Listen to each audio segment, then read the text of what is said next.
ஆச்சி பாதாம் ட்ரிங்க். ஆச்சி பாதாம் ட்ரிங்க் ஒன்னு வாங்கினா ஒன்னு ஃப்ரீ.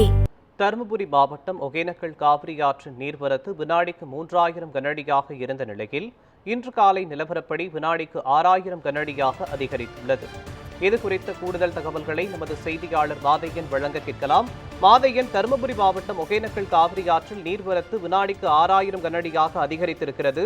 மேலும் இந்த நீர்வரத்தினால் சுற்றுலா பயணிகளுக்கு ஏதேனும் எச்சரிக்கை விடுக்கப்பட்டிருக்கிறதா?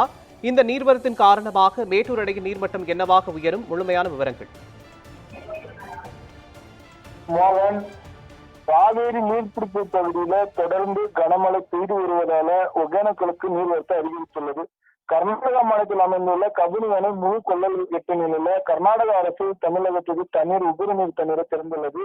8722 கனஅடி தண்ணீரை கடந்த 3 தினங்களுக்கு முன்பு திறக்கப்பட்ட தண்ணீர் தற்போது தமிழக எல்லையான பிலிகுண்டுக்கு வந்தடைந்துள்ளது. நேற்று மாலை தமிழக எல்லையான பிலிகுண்டுக்கு நீர்வரத்து வினாடிக்கு 3000 கனஅடியாக இருந்த நீர்வரத்து இன்று காலை நிலவரப்படி வினாடிக்கு 6000 கனஅடியாக அதிகரித்துள்ளது. மேலும் பாத்தீங்கன்னா ஒகேனக்கல் பகுதியில பாறை திட்டுகளாக காட்சியளித்த நிலையில தற்போது ஆர்ப்பரித்தும் கொட்டும் தண்ணீரை தற்போது பார்க்க முடியும். இந்த தண்ணீரானது இன்று மாலைக்குள் மேலும் மேட்டூர் சென்று அடையும் என்று எதிர்பார்க்கப்படுகிறது. மேலும் பாத்தீங்கன்னா கர்நாடகாவில் திறக்கப்பட்ட தண்ணீர் இன்று மாலைக்குள் தமிழக எல்லையான பிலிகுண்டுக்கு மேலும் அதிகரிக்கும் என்று எதிர்பார்க்கப்படுகிறது. மோகன், விவரங்களுக்கு நன்றி மாதையன்.